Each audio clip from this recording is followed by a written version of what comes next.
Hello class ninth, welcome back to our YouTube channel Pathshala Sarji. तो जैसे कि हमने प्रीवियस वीडियो में आपके objectives and short answers cover किए थे, अब हम उसके आगे का इस वीडियो में कवर करेंगे। तो लेट्स स्टार्ट अवर क्लास। चलिए, क्या है आपका क्वेश्चन? देखो, ये आपका 4 मार्क्स कैरी करता है और आप जितना अच्छा लिखोगे उतना अच्छा मार्क्स आपको मिलेगा एग्जाम में। देखो, क्या है आपका क्वेश्चन नंबर 12, मीन्स हम लोग 11 तक ऑलरेडी कवर कर चुके हैं। ओके, वेट ना। देखो क्या है, what were the purpose of sea voyage made by the European navigators, what was the contribution of science in their work. जो सी वॉयेज मीन्स जो रूट है, सी रूट्स है, उसके बारे में बताया जा रहा है। जैसे क्या पहले आपने पढ़ा होगा कि लोग रास्ता ढूंढते थे, जो वास्को डिगामा के बारे में हमने पढ़ा है, वो क्या खोज करने के लिए निकले थे, सी रूट्स, और उन्होंने क्या खोज किया था, अमेरिका उनको मिला था। तो वैसे ही सी रूट्स ट्रेड करने के लिए, मीन्स उनको अलग अलग रास्ता चाहिए होता था। जैसे एक कंट्री से दूसरे कंट्री उन लोग क्या कर रहे हैं, इंपोर्ट एक्सपोर्ट कर रहे हैं, बिजनेस कर रहे हैं, व्यापार कर रहे हैं, तो उनको क्या चाहिए, रास्ता चाहिए ना। अब बताओ, जिस रास्ते से उनको महंगा पड़ रहा है या जो रास्ता डेंजरस है, वो वहां से क्यों ट्रेवल करना चाहेंगे या क्यों इतना नुकसान उठाएंगे? तो उनको क्या चाहिए था, एक इजी एंड सस्ता रास्ता चाहिए था, जिससे वो इजीली इंपोर्ट एक्सपोर्ट कर पाए और प्रॉफिट अर्न कर पाए। और पहले उन बाहर के जो कंट्रीज है ना, उनको बहुत ज़्यादा, मतलब इंडिया में क्या था, मसाले वगैरह ये सब अच्छे से मिलता था ना, तो उनको ये सब चीज़ चाहिए होता था। तो वो यहाँ से सामान ले जाने के लिए भी रास्ता खोजते थे। देखते हैं आंसर में क्या है। देखो, the European navigators were searching new routes to different countries in the expansion of trade. European country है, वो क्या कर रही थी, नए रास्ते ढूंढ रही थी अपने ट्रेड को बढ़ाने के लिए। इन their work the position of stars and planet compass showing the direction and telescope was used to scientific equipments which were source the contribution of science and their work। Okay, देखो उस time पे उनको किन किन चीज़ों से help मिला था। तो देखो, स्टार्स एंड प्लैनेट्स, इनसे भी वो पता करते थे रास्ता कि किस डायरेक्शन में जा रहे हैं। कंपास जो डायरेक्शन शो करता है, और क्या टेलीस्कोप बताता है कि दूर का दिख जाता है उससे। तो उससे वो क्या करते थे, उनको बहुत हेल्पफुल होता था कि आगे क्या है, टेलीस्कोप से देख रहे हैं कि आगे क्या है, कितने दूर तक हम जा सकते हैं, या हम लोग कितने दूर आ चुके हैं हम लोग, है ना। उनको इससे हेल्पफुल मिलता था। कंपास से वो डायरेक्शन नहीं भूलते थे। तो ये सब मतलब ऐसा, देखो साइंटिफिक इक्विपमेंट्स यूज करके भी उन्होंने रास्ता ढूंढा, ये उनके लिए हेल्पफुल हुआ, है ना। तो ये इसका आंसर है। अब नेक्स्ट देखते हैं आपका क्वेश्चन नंबर 12 का ऑप्शनल। ओके, देखो क्या है, what was the influence of development of science in Europe over China, India and Arabian countries. Science जो डेवलप हुआ है उसका क्या क्या इम्पैक्ट पड़ा या क्या फायदे हुए, उसके बारे में पूछा गया। चलो देखते हैं क्या आपका फर्स्ट पॉइंट में, philosophers translated scientific and mathematical literatures. Second क्या है, presentated gun powder printing and magnetic techniques. Okay, देखो जितने भी बुक्स वगैरह थे वो सब ट्रांसलेट किए गए ताकि उनको सब लोग पढ़ पाए ना, सारे लोग उसको अच्छे से समझ पाए। जो भी अदर लैंग्वेजेस में होते थे उनको ट्रांसलेट किया गया। और ये जो gun powder printing and magnetic techniques बोल रहे हैं, उसमें भी बहुत हेल्पफुल हुआ। जैसे गन पाउडर बना, वॉर करने का तरीका अलग हुआ, प्रिंटिंग्स बढ़ा, तो उससे क्या हुए, बहुत सारे बुक्स वगैरह डेवलप हुए, बहुत लार्ज, मतलब पहले क्या था, लिखते थे उसको। प्रिंटिंग्स डेवलप होने के बाद क्या हुआ कि पूरा बहुत बल्क में बन रहा है बुक्स वगैरह, तो ज़्यादा लोग पढ़ पा रहे हैं, ज़्यादा लोग के पास वो एक ही टाइम पे अवेलेबल हो पा रहा है। तो इससे क्या हुआ, मतलब थोड़ा एजुकेशन को भी प्रमोट किया जा रहा है ना। अब देखो थर्ड क्या है, analyse the motion of stars and planets. जो स्टार्स एंड प्लैनेट्स है उसके जो मोशन समझा गया। जैसे पहले क्या था, अभी आप लोग पढ़ते हो ना, सन सेंटर में है, उसके अराउंड में सारे प्लैनेट्स है, वो सर्कल करते हैं। पहले लगता था कि सन घूम रहा है, ये सब बाद में दिया गया ना, तो वो सब के बारे में रिसर्च किया गया। अब फोर्थ क्या है, got encouragement to discover new sea routes, नए नए रास्ते खोजे गए, एंड क्लाइमेटिक स्टडी किया गया, help in discovery the magnetic compass and telescope. और जो मैग्नेटिक कंपास होता है जो डायरेक्शन बनाता है, और टेलीस्कोप जो कि दूर देखने में हेल्प करता है, ये सब का भी क्या किया गया, खोज किया गया। फिफ्थ क्या है, sun is at the centre and all planets are satellites revolve around it and revolve in okay elliptical path. तो यही मैंने अभी इसमें बताया था कि सैटेलाइट से पता चला कि कैसे रिवॉल्व होता है, क्या, जो मतलब सन एक सेंटर में है, बाकी सारे प्लैनेट्स उसके आसपास घूमते हैं। तो पहले ये थ्योरी कुछ और थी, मतलब सन को ऐसा बोलते थे कि वो टर्न कर रहा है ना। अब देखो सिक्स्थ में क्या है, presented the theory of gravity. Gravity की थ्योरी आई कि क्या, न्यूटन का आपने पढ़ा है ना कि कैसे वो पेड़ के नीचे बैठे थे, एप्पल गिरा तो उन्होंने बताया कि ग्रेविटी है, इससे सारी चीजें क्या होता है, कुछ भी नीचे गिरता है, नीचे अट्रैक्ट होता है। ऐसे क्यों कि ऊपर क्यों नहीं जा रहा है एप्पल, ऊपर क्यों नहीं जा रहा है एप्पल, नीचे ही क्यों आ रहा है, क्यों, ग्रेविटी के कारण, है ना। अब देखो सेवेंथ में क्या है, new science was not based on old assumptions but upon experiment. Okay, जो साइंस है वो मतलब पुराने, ऐसा नहीं है कि लोग एकदम जो पुरानी चीजें हैं उसी पे बिलीव करने लगे, वो एक्सपेरिमेंट करते थे, उसके ऊपर रिसर्च करते थे, तब फिर वो जानते थे कि हाँ ये ट्रू है, इससे ऐसा हो रहा है और ये हमको मानना है। ओके, आई होप आप लोग को ये क्वेश्चन अब क्लियर होगा और आप इजीली इसमें से 4 to 5 पॉइंट्स तो एग्जाम में लिख ही सकते हैं, अगर आपको 7 में से 5 तो ऐसे ही याद रह जाएगा, है ना। चलो नेक्स्ट देखते हैं आपका 13। देखो 13 में क्या है, what were the question that created division in Islam. जो इस्लाम दो ग्रुप्स में डिवाइडेड है, Shia Muslims and Sunnis Muslim बोला जाता है, उसका रीजन क्या था, मेन कारण क्या था, कैसे ये डिवाइड हो गए, क्या उनका बिलीफ था, क्या उनके कुछ क्वेश्चंस थे, है ना। तो देखते हैं क्या था। देखो, Islamic community and sects accept the holy Quran as the word of the God and Mohammed as the prophet who bowed God's word of the people, but difference arises between the Shias and Sunnis। ये जो groups में divide हुए, है ना। What is the meaning of Islam, मतलब इनके मन में भी मीन्स क्वेश्चन आया कि what is the meaning of Islam, what is the true meaning of the Quran, what should we do, how should we lead our life, what is the nature of the God. ये सारे question उस time पे arise हुए थे। एक time था, देखो एक लीडर थे, जब उनकी डेथ हो गई थी, उन्होंने उन्होंने जो लोगों को गाइड किया वो तब तक लोग सब समझते थे, जब उनका डेथ हो गया तो क्या हुआ, इसका एक स्टोरी है, उसमें क्या बताया जाता है कि जब उनकी डेथ हो जाती है तब क्या होता है कि न्यू लीडर सिलेक्ट करने के लिए लोगों का अलग अलग पॉइंट ऑफ व्यू रहता है। कुछ कहते हैं कि जो लीडर्स हैं उनकी फैमिली ही आनी चाहिए, जैसे पहले सुने हैं ना, राजा का बेटा ही राजा बनता है, उस टाइप से। कुछ लोग मानते थे कि उनका फैमिली से आना चाहिए जो अगला नेक्स्ट लीडर होगा, और कुछ सोचते थे कि नहीं, लीडर तो हमें सिलेक्ट करना चाहिए वोट करके, या फिर ऐसे जो उनके काबिल है, जो हमको सही गाइड कर सकता है, उनको लीडर बनाना चाहिए। तो ये मेन कारण था उनका ऐसे डिवीजन का कि आधे लोग इस तरफ हो रहे हैं, आधे लोग इस तरफ हो रहे हैं। चलो देखते हैं आगे क्या लिखा है। The Shias accepted the prophet Mohammed. ये जो थे, इन्हीं का डेथ हो गया था ना, जब तक ये थे ये अच्छे से मतलब लोगों को बताते थे कि क्या है, सारे क्वेश्चंस के आंसर करते थे। Here the imams and religious leader of the Muslim, the Sunnis did not accept this and were not a favor of giving special status to any individual or family। देखो जो सुन्नीस थे वो क्या थे, ready नहीं थे कि पूरा एक ही फैमिली में से कोई लीडर ऐसे आए। और क्या, मुतासिल्ला बिलीव्ड, ये भी एक ग्रुप था जिसमें क्या बोला गया था, दैट ह्यूमंस हैव फ्री। इस ग्रुप के लोगों में क्या बोला गया था कि वो फ्री हैं, मीन्स जो ये मुताजिल्ला जो ग्रुप है, इसमें कौन से मुस्लिम्स आएंगे। देखो एक सुन्नीस तो इधर हो गए डिवाइड, जो बोल रहे हैं कि फैमिलीज से नहीं आने चाहिए लीडर, और ये भी वैसे ही बोल रहे हैं कि क्या, believe that humans have free will to pursue their destiny and are not fully directed by God's will। They believe the God gave humans and intelligence tell to difference। means उनको ऑलरेडी पावर है, लोगों को already power है कि क्या सही है, क्या गलत है, क्या चीज़ अच्छा है, क्या चीज़ बुरा है, ये सब समझने का जो बता रहे हैं ना, उनको एबल है वो गुड एंड एविल के बीच में डिफरेंस करने का। ये जो मुताजिल्ला है वो एक अलग ग्रुप था, तो इसके कारण से लोग अलग अलग डिवाइड हो गए। जो सुन्नी से वो ऐसे अलग से अपना कम्युनिटी से लीडर सिलेक्ट करना चाहते थे, और सियास मुस्लिम थे वो क्या चाहते थे कि उन्हीं की फैमिली से लीडर नेक्स्ट जो है वो आए।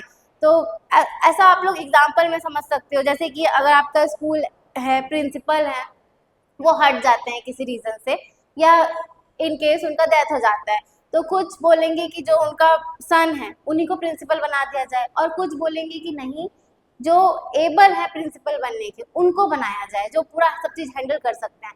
तो बस ऐसा ही कुछ स्टोरी हुआ था और लोग डिवाइड हो गए थे। ऑब्वियसली अब स्कूल में भी आधे लोग डिवाइड हो जाएंगे, कुछ लोग फेवर में होंगे कि हाँ उन्हीं को बना दिया जाए, उनके सन को बना दिया जाए, कुछ लोग चाहेंगे कि नहीं हम वोटिंग वगैरह करेंगे या हम अपने से चुनेंगे जो सही हो, है ना। तो अब तो क्लियर होगा। नेक्स्ट देखते हैं, चलो क्वेश्चन नंबर 13 का और जो ऑप्शनल क्वेश्चन है, देखो इसमें अब चर्च के बारे में पूछा गया है ना। What basis the Martin Luther criticise the Catholic church. तो इसमें क्या हुआ था, पहले टाइम पे जब चर्च बहुत ज़्यादा चलने लगा था ना, मतलब राजा महाराजा भी थोड़ा मानने लगे थे और उससे भी ऊपर हो चुका था। इसमें क्या था, चर्च में क्या होता था कि बोलते थे जैसे कुछ भी अगर गलत हो गया है तो कुछ लेटर्स वगैरह या ऐसे दे के वहाँ पे उसको शॉर्ट आउट किया जा सकता है, मतलब ऐसे बोलते हैं ना पाप का प्रायश्चित हो जाता है। तो उस टाइम पे ऐसा बिलीव होता था कि हाँ लेटर दे दिए वहाँ पे तो हो गया। बट ये क्या सही है? नहीं। तो मार्टिन लूथर ने बताया इसको कि नहीं ये ऐसा नहीं है, अगर आप सच्चे मन से इसका प्रायश्चित कर रहे हो जो आपने गलत किया है तभी ये ऐसा होगा। अब देखते हैं क्या क्या है इस आंसर में। देखो, King Martin Luther criticise the Catholic church, जो मतलब जो नॉर्मल चर्च के बिलीव में थे ना, जैसे कि हाँ चर्च में जो पहले से जो पुरानी रीति रिवाजें होती हैं उस टाइप से जो जो पहले चल रहा है वही कंटिन्यू करेंगे। तो वो एक ग्रुप था कैथोलिक चर्च में, और बाकी लोग जो ये मार्टिन लूथर के बिलीव किए, जिन्होंने जो जो इन्होंने कहा उस पर बिलीव किए, तो ये भी दो डिवाइड हो गए थे। और फिर जब दो डिवीजन हुआ, देखो अब अगर दो डिवीजन हो रहा है तो क्या शांति से रहेंगे वो लोग? नहीं, उन दोनों के बीच में लड़ाइयाँ होंगी कि नहीं तुम गलत हो मैं सही हूँ, इस टाइप से। तो क्या होता है कि उनके बीच में भी ऐसे लड़ाइयाँ होती हैं, और फिर उसके बाद कुछ टाइम बाद फिर वो किंग्स वगैरह लोग हैं वो वापस से पावर में आते हैं। तो आंसर रीड कर लेते हैं, चलो। ए में क्या है, internal dedication and forgiveness of God is necessary to attain moksha. जो मतलब अंदर से जो आप डेडिकेट हो रहे हो कि हाँ आपको है उस चीज़ का कि मैंने गलत किया है, आप जब ऐसा सोचोगे और सच में जाओगे ऐसे गॉड के पास कि हाँ मेरे से गलत हो गया और बोलोगे, तो वो होता है कि मोक्ष। ऐसे नहीं होता कि ऐसे आपने लिख दिया और दे के आ गए। ओके, देखो, the papal letter is issued by the church and the popes had no values.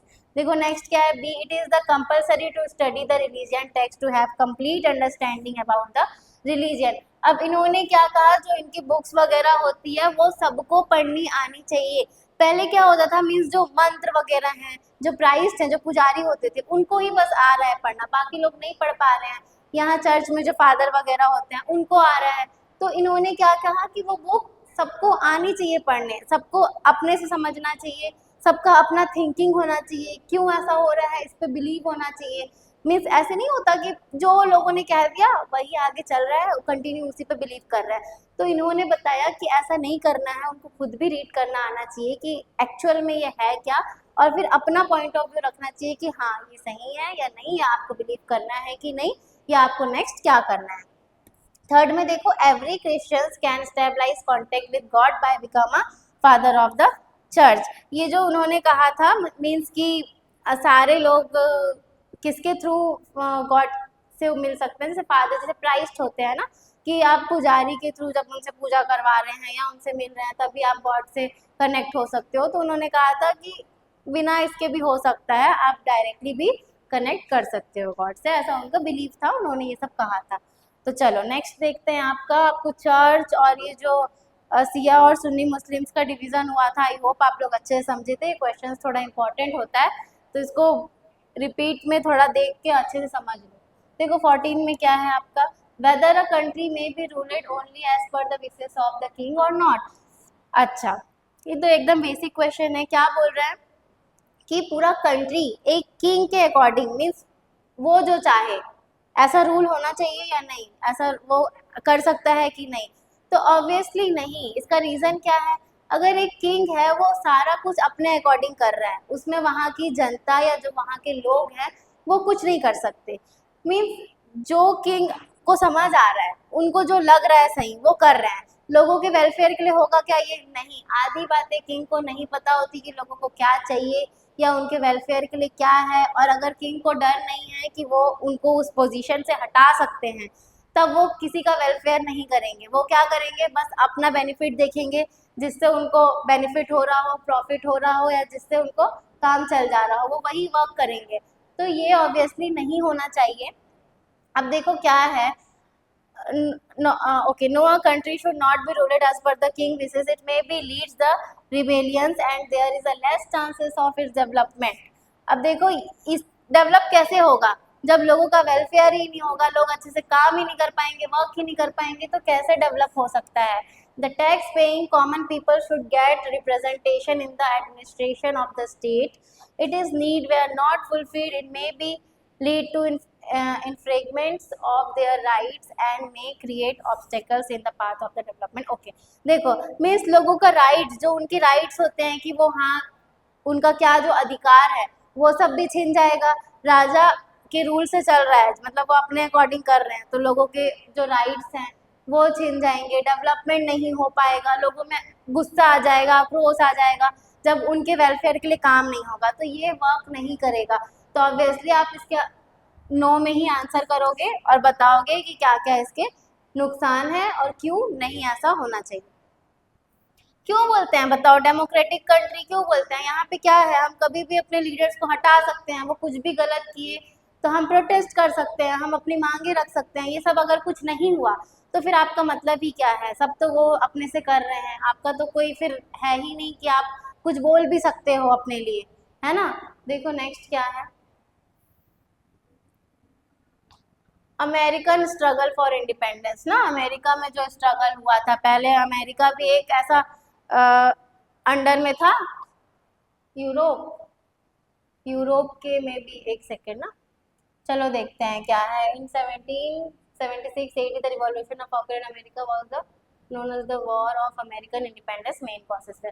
देखो अमेरिका में जो इंडिपेंडेंस के लिए लड़ाइयाँ हुई वो क्या क्या रीजन से हुई। अमेरिका भी पहले किसी के अंडर में था, इंग्लैंड है, यूरोप बोल रही थी मैं, सॉरी, इंग्लैंड के अंडर में था। तो क्या क्या हुआ, कैसे कैसे मतलब लोग वहाँ पे लड़ाइयाँ लड़े, उसके बारे में। तो देखो क्या हुआ, तो फर्स्ट क्या है, the colonial policy of England, जो भी इंग्लैंड की पॉलिसीज वगैरह थी। तो देखो क्या बोला है, economic matter were the primary causes of assessment, means देखो वहाँ क्या था कि जो भी उन लोग बनाते प्रोडक्ट वगैरह बनाते थे, heavy duty was imposed and export of the goods the colonial form of other places they were forced to import this goods from England.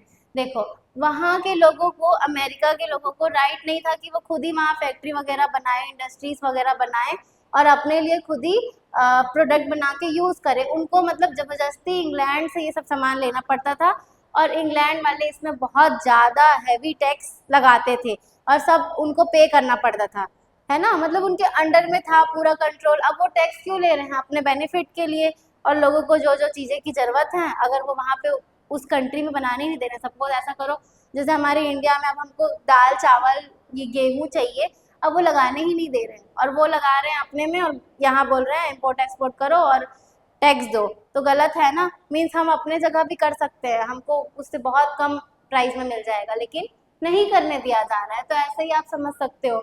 अब देखो सेकंड में क्या है, वेस्टर्न टी पार्टी। इसमें क्या हुआ था, इसमें ना जो जो ये सब टीज वगैरह आता था वो क्या करता था, इंग्लैंड भेजता था और उसमें बहुत ज़्यादा टैक्स लगा देता था और लोगों को मतलब जैसा देना चाहिए मिलना चाहिए वैसा नहीं हो पाता था। तो लोग वहाँ पे बहुत ज़्यादा गुस्सा हुए थे और क्या किए थे, देखो क्या लिखा है, allot to send a tea directly from India to America.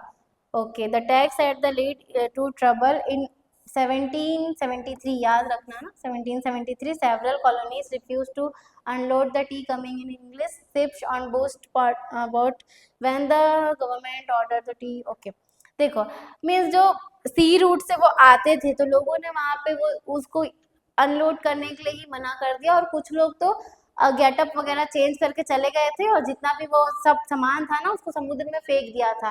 तो इसमें यहाँ पे प्रोटेस्ट हुआ था कि इतना ज़्यादा टैक्स लगा रहे हैं, हमारे लिए सामान लाते हैं और बाहर से लाते हैं और इतना ज़्यादा टैक्स लगाते हैं उस पर। तो लोगों ने गुस्से से वहाँ पे ऐसा किया था। ठीक, group of citizen dress the American through the crates of the T into water, मतलब कुछ लोग ऐसे अमेरिकन ड्रेसअप में होके ये सब कर दिए थे। चलो नेक्स्ट देखते हैं, आपका इसी का आंसर है ना, थर्ड और 4th पॉइंट इसी वाले क्वेश्चन का। देखो, एक्सपेंडिचर ऑन परमानेंट आर्मी। अब इसमें क्या किया था उन्होंने, आर्मीज भेजी थी, इंग्लैंड के लोगों ने अमेरिका में आर्मीज भेजी थी और कहा था कि तुम्हारे ये प्रोटेक्ट करेंगे तुमको और यहाँ पे रहेंगे, लेकिन उनका जितना भी उनसे टैक्स लिया जाता था उसके लिए, और उसका सारा खर्चा ये करते थे, अमेरिकन करते थे। तो क्या ये उनके वेलफेयर के लिए है? नहीं, मतलब वो टैक्स सारे कहाँ जा रहे हैं, इंग्लैंड चले जा रहे हैं। तो इसके लिए भी वहाँ पे ऐसे प्रोटेस्ट हुआ था। देखो, many soldiers were kept by England the protection of the American to meet the expense spend on this soldiers, England charge extra taxes from American. देखो, अमेरिकन से लेते थे and this tax but they were forced to pay it. मतलब उन्होंने मना किया कि ये, मतलब उन्होंने आर्मी की डिमांड ही नहीं की, मांगी ही नहीं, फिर भी उनको जबरदस्ती आर्मी ला के दे रहे हैं और टैक्स लगा रहे हैं और उनको जबरदस्ती ये पे करवाया जा रहा था। अब देखो लास्ट क्या है, the Massachusetts Assembly, the leaders of Massachusetts colony called together representatives from their colonies to consider their common problem. They agreed the British Parliament had no rights to levy taxes. Okay, देखो, no taxation without representation was slogan। जो ये slogan है, no taxation without representation, जो इतना सारा ये tax पे करते थे, लेकिन एक भी उनका रिप्रेजेंटेटिव नहीं था पार्लियामेंट में, मीन्स एक भी इनके साइड से कोई भी लीडर्स नहीं है जो वहाँ पे इनके लिए कुछ बोल पाए कि हाँ ये सही रहेगा या ये बहुत ज़्यादा पड़ जाता है टैक्स, ये थोड़ा कम करना चाहिए। इनके फेवर में कोई बोलने वाला था ही नहीं, इनके मेंबर्स कोई थे ही नहीं, बट इनसे पूरा टैक्स वगैरह लिया जा रहा था। तो इसके लिए सब लोग एग्री हुए, मीन्स कि हाँ ये गलत है, और इसके लिए फिर प्रोटेस्ट किए थे और स्लोगन क्या था, no tax without representation. Okay, तो ये सारे पॉइंट्स अच्छे से याद करना, ये इंपॉर्टेंट है। अब देखो 15, बस ये लास्ट है समझो, 15 और इसका ऑप्शन। ओके, देखो क्या है, what is the difference between coal and coke. Okay, ये कोल मतलब कोक कोल से ही बनाया जाता है, उसको बहुत ज़्यादा टेम्परेचर दे के, विदाउट मतलब वहाँ एयर ना हो, उसको बहुत ज़्यादा टेम्परेचर में हीट दे के फिर उसको कन्वर्ट किया जाता है। तो जितना भी मीन्स वो एकदम प्योर मटेरियल जो रहता है वो बन जाता है कोक, वो बहुत ज़्यादा मतलब कोल से बहुत ज़्यादा यूजफुल रहेगा। देखो, coal give more and intense energy and generally it is used in the blast furnace industries. Coke give less energy and it's not suitable for large industries.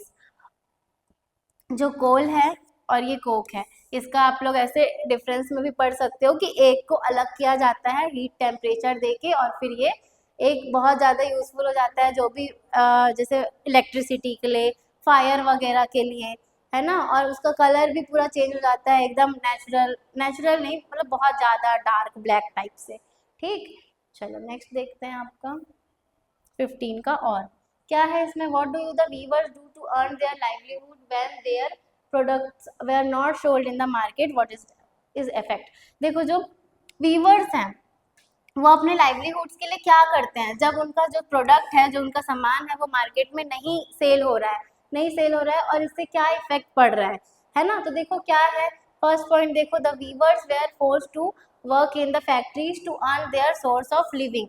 अब जो वीवर्स है, जैसे आप सपोज आप कुछ बना रहे हो, कुछ सामान बना रहे हो या कुछ आप ग्रो किए हो, वो मार्केट में नहीं बिक रहा है, तो आप क्या करोगे, आप ऐसे कैसे चलेगा जब आपके पास पैसा ही नहीं आएगा या आपका कोई अर्न करने का सोर्स ही नहीं है। तो उनको क्या करना पड़ रहा है, जबरदस्ती फैक्ट्रीज वगैरह में काम करना पड़ रहा है अपने लाइफ मतलब चलाने के लिए। देखो क्या है, they started searching other job as they face the problem of earning their means of livelihood. Means उनको दूसरा कोई ऐसा ढूंढना पड़ेगा, ऐसा बोलते हैं ना कि एक जॉब छूट गया तो दूसरा ढूंढ रहा है, या आपका जो मेन है, जैसे वुड से कुछ बनाने वाले जो पलंग वगैरह डिज़ाइन करते हैं, बेड्स वगैरह और सोफ़ा ये सब बना रहे हैं, अब कुछ ऐसा चेंज हुआ मार्केट में कि कोई उसको ले ही नहीं रहा है, तो क्या वो उसको कंटिन्यू बनाते रहेंगे, अब वो कोई दूसरे वो में नहीं जाएंगे अर्न करने के लिए, तो उनका लाइफ कैसे चलेगा। तो उसी के बारे में ऐसा बोल रहा है। ठीक, थर्ड क्या है, many artist started doing work in agriculture sector as they were unemployed. और बहुत सारे आर्टिस्ट जो थे वो उन्होंने क्या किया, एग्रीकल्चर सेक्टर में जाना सेफ समझा कि एग्रीकल्चर सेक्टर में जाएं, और मतलब अनएम्प्लॉयड रह गए और एग्रीकल्चर सेक्टर में उन्होंने जाना पसंद किया कि ठीक है ऐसा ऐसा करें। लेकिन ये क्या कर रहे हैं, वो मजबूरी में कर रहे हैं क्योंकि उनके पास कोई और ऑप्शन नहीं है। जब उनका वाला वर्क जो उनका पैशन है या ऐसा समझ सकते हो वो नहीं काम कर रहा है, जिस चीज़ में वो एकदम एक्सपर्ट हैं वो कुछ काम नहीं आ रहा है, तब उनको ज़बरदस्ती दूसरी चीज़ में जाना पड़ रहा है। ओके, तो ये लास्ट क्वेश्चन था आपका, और आई होप आप लोग अच्छे से पढ़ाई कर रहे होंगे। Do your best in your exam. Thank you all of you. मिलते हैं नेक्स्ट क्लास में। इसमें लॉन्ग करेंगे आपका आंसर्स, जिससे आपको ईजी हो पढ़ने में। Best of luck. Thank you.